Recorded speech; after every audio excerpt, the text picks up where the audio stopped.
Well, Tony, before we get into Steve McLaren himself, let's wind the clock back all the way to the beginning and why you felt as a board that now was the time to bring in a head of football. I think the last 3 seasons have told me something that after Paul Warne was here for 6 seasons, I'd got used to new people coming in, even though he'd been here 6 years. When he came in, he was new.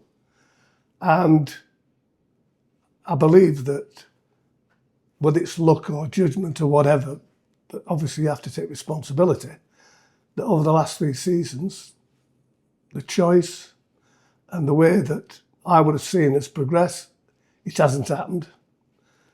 I think last season put the cap on that, and I decided that we really need someone of professional calibre that could be head of the football side of it. I think in the past we've proved that we can and we have done a job. But I think today football's got more competitive.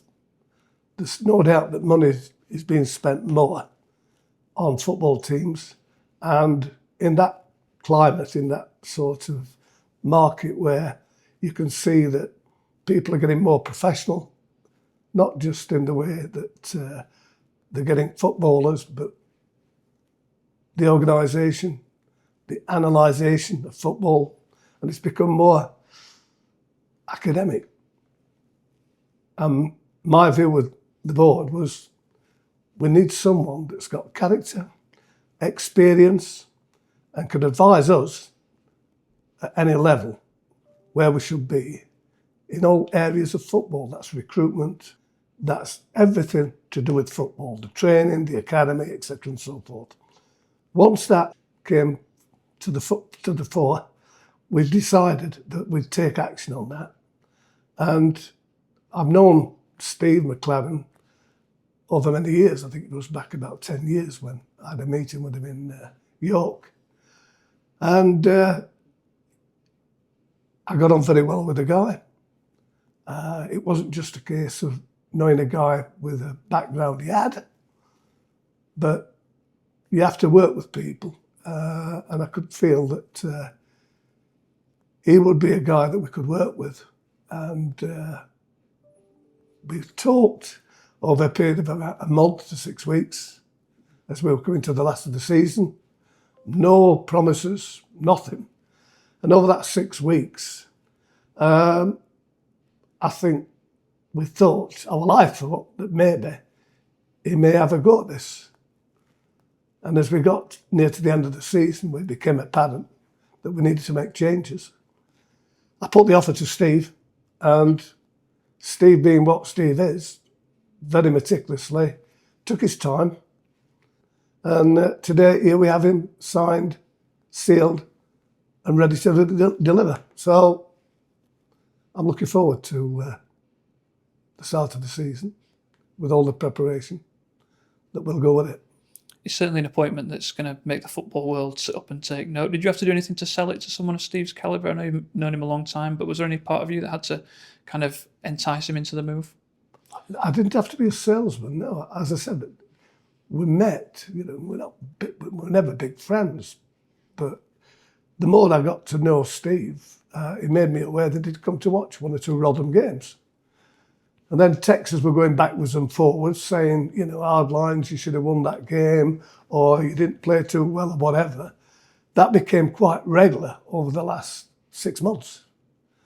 So the rapport went back many years, but the real rapport, correspondence, if you like, by text, is just 1 or 2 liners, was, I hope you win the next game. And that was it. And it led to, obviously, taking it to a stage forward, as I said earlier, and to get Steve on board. You said in the press release that's gone out recently that Steve's enthusiasm was a real reason that you've brought him to the football club. Was that something that was apparent in those early conversations? He's a very charismatic, enthusiastic guy. We joke, we laugh. He's a Yorkshire lad, and he's easy. He's easy to communicate, to get on with and understand. And I enjoyed that. Is that something that comes across when you have those chats with him, his real hunger to succeed in this role? Yeah, we're talking, there's a professional level to this, but it's always good if the chairman and the staff see eye to eye. Yeah, it does help. Not just for them, but for me as well. Communication is a big thing in anything, whether it's business or sport. And there's certain people, we all have the people you click when you first meet. I don't know, it's that touch, feel and the smell. That is what you get from Steve. But behind all that, I can see a guy that's got experience. We know where he's been. We know that he's been steeped in football, management, coaching, whatever.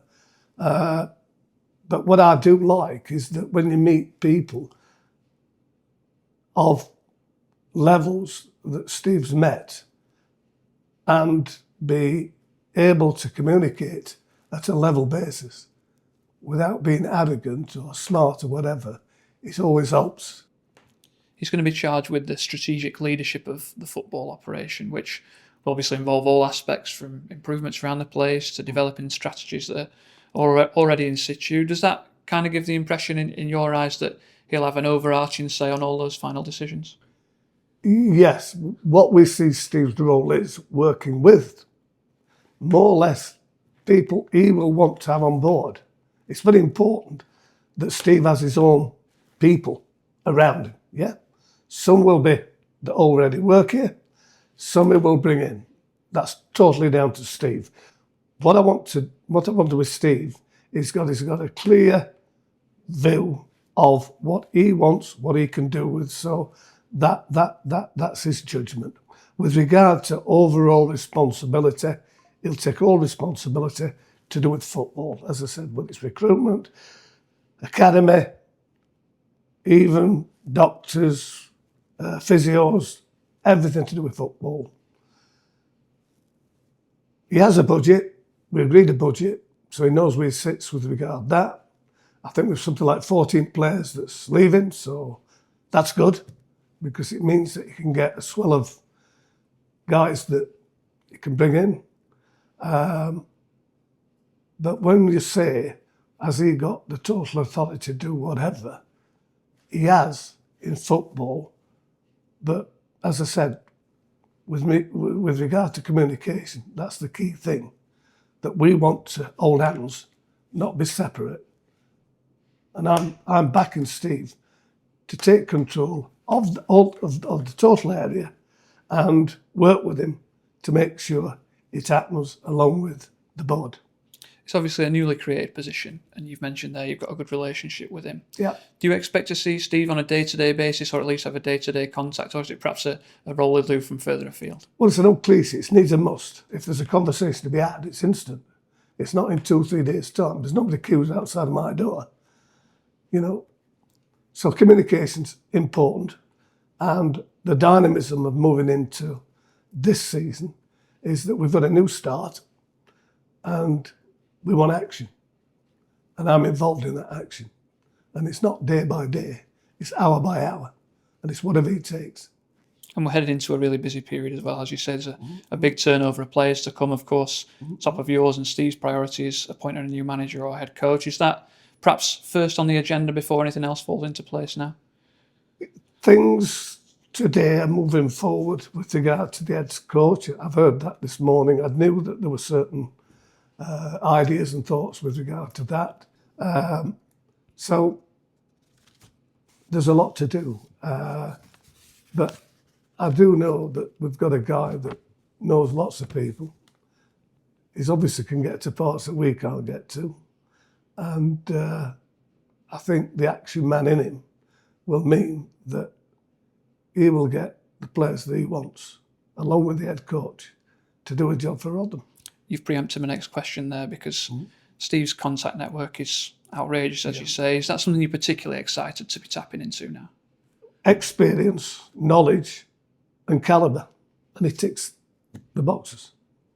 We've seen good players come here on loan from the likes of Manchester United and other prestigious clubs in recent years. Is Steve's arrival perhaps going to signal a bit more of that happening in the future? I would suggest that that will be the case. In terms of recruitment and how that looks, obviously Rob Scott is still very much in post. He's still very much someone that you trust. Will he be working closely with Steve, and how will that dynamic kind of operate? Well, again, that's Steve's baby. That he's working for Steve. Yes, everybody works for Rotherham United, but what we've now got is, I think, a disciplined channel of authority from Steve. That's important. He wants to take responsibility. It's his judgment with regard to recruitment, players, etc. And what tends to happen is the coach will want certain players, recruitment will go out and seek players. We've now got a third party, which is Steve, that will oversee that, and you think that that would work more efficiently and more effectively. Yeah. You've made this football club your lifeblood for the best part of 2 decades now, and given it some fantastic memories since you took over at Millmoor all those years ago in 2008. Does this appointment that's clearly attracted national press attention as well, is it perhaps as exciting as anything you've had here at Rotherham United in your time? Well, when we opened the stadium, people said, "Does air stand on your head?" And I said, "No, I don't have that." I don't want to sound pompous, but I do think that, you look back at Rotherham in the old days, and you look at people that they have brought in.